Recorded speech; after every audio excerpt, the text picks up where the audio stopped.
மாசம் மாசம் current bill கட்டுற மாதிரி மாத்துவோம்னு சொன்னீங்களே, செஞ்சீங்களா? நிறைய வீடுகள்ல 100 யூனிட் தான் அந்த கரண்ட் செலவாகுது ஒரு மாசத்துக்கு. மாசம் மாசம் நீங்க அந்த பில்லு கொடுத்தீங்கன்னா அவங்களுக்கு அது ஃப்ரீ ஆயிடும்.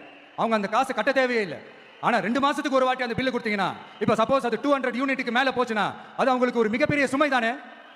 இது என்ன கணக்கில் எடுத்துக்கிறது? ஒரு மாதிரி ஒரு மாடர்ன் கரப்ஷன் அப்படின்னு எடுத்துக்கலாமா? உறுதியா சொல்றேன், சத்தியமா சொல்றேன், பெண்கள், பெண் குழந்தைகள், ஆண் குழந்தைகள் பாதுகாப்பு நம்ம ஆட்சியில நம்பர் 1 இருக்கும். சட்டம் ஒழுங்கு ரொம்ப ரொம்ப ஸ்ட்ரிக்டா இருக்கும்.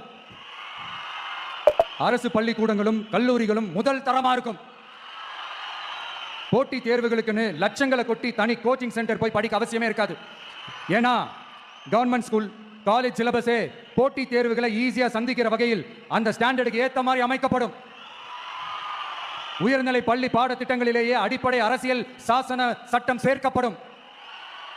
மாநில மற்றும் ஒன்றிய அரசு அலுவலகங்கள், வங்கிகளின் செயல்பாடுகள் மற்றும் அவற்றை அணுகும் முறை குறித்து மாணவர்களுக்கு தெளிவான புரிதலை ஏற்படுத்தும் வகையில் தேர்வுகள் அற்ற செயல்முறை பாடமாக கற்பிக்கப்படும். இந்தியா முழுக்க உள்ள ஒன்றிய அரசு சார்ந்த கல்வி நிலையங்கள் மற்றும் அதன் சேர்க்கை அட்மிஷன் குறித்து புரிதலும் தெளிவும் மாணவர்களுக்கு உருவாக்கப்படும்.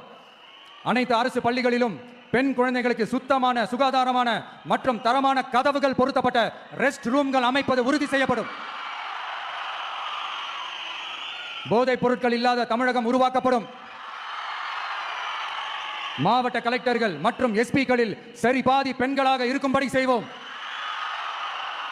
மலை கிராமங்களில் அரசு ஆரம்ப சுகாதார நிலையங்கள் பிரசவம் பார்க்கும் வசதியுடன் அமைக்கப்படும். பஸ் போக்குவரத்து இல்லாத கிராமங்கள் மற்றும் மலை கிராமங்களே இல்லை என்ற நிலை உருவாக்கப்படும். ஏற்கனவே அமைப்பு சாரா தொழிலாளர்கள் அமைப்பு இருந்தாலும் ஆட்டோ, டாக்ஸி மற்றும் லாரி டிரைவர்களுக்கென அவர்களின் நலன்களுக்காகவும் குடும்ப நலன்களுக்காகவும் தனியாக நல வாரியம் அமைக்கப்படும். தென் தமிழகம் உட்பட தமிழகத்தின் தேவையான பகுதிகளில் தொழிற்சாலைகள் அமைக்கவும் தொழில் வளம் பெருக்கவும் தனி கவனம் செலுத்தப்படும். விவசாயிகள், மீனவர்கள் மற்றும் நெசவாளர்களின் கருத்துக்களை அறிந்து அவர்களுக்கான திட்டங்கள் காலத்தின் தேவைக்கேற்ப உருவாக்கப்படும். இப்போ நம்ம ஸ்டாலின் சார் அறிவாலயம் பக்கத்தில் யாரு நடந்து போனாலும் கூட்டணியில் சேர்த்துக்கிறாரு. அதுக்கு பேர் வந்து கல்லாப்பெட்டி கூட்டணின்னு வச்சிருக்கிறேன். அந்த கல்லாப்பெட்டி கூட்டணியை ரொம்ப கஷ்டப்பட்டு சேர்த்திருக்கிறார்.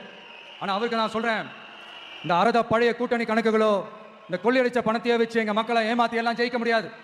ஏன்னா இது மாபெரும் மக்கள் சக்தியான வித்தியாசமான விசில் புரட்சி எலெக்ஷன். எங்க வாக்கு சாவடி வெற்றி வாக்கு சாவடியா? அதுக்கு அர்த்தம் என்ன தெரியுமா? எங்க வாக்கு சாவடி விஜய் வாக்கு சாவடின்னு அர்த்தம்.